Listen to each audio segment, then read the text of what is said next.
जीए में बड़ा आसान है, विराट और रोहित को कुछ कह दो। क्या ठेका लेके आए हैं वो मैच जितवाने का भारत को?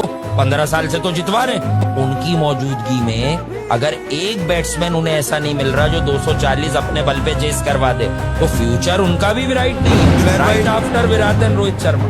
আমি এক্স্যাক্টলি বলতে পারবো না যে আপনারা ব্যাপারটিকে কতটা সিরিয়াস নিয়েছেন বা কতটা বুঝতে পেরেছেন, কিন্তু যে ব্যক্তির মূল্যবান বক্তব্য আপনারা শুনলেন, কথাগুলো কিন্তু খুবই মূল্যবান।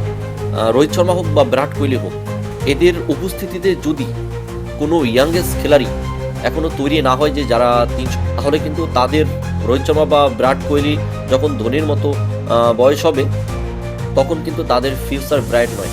কেন?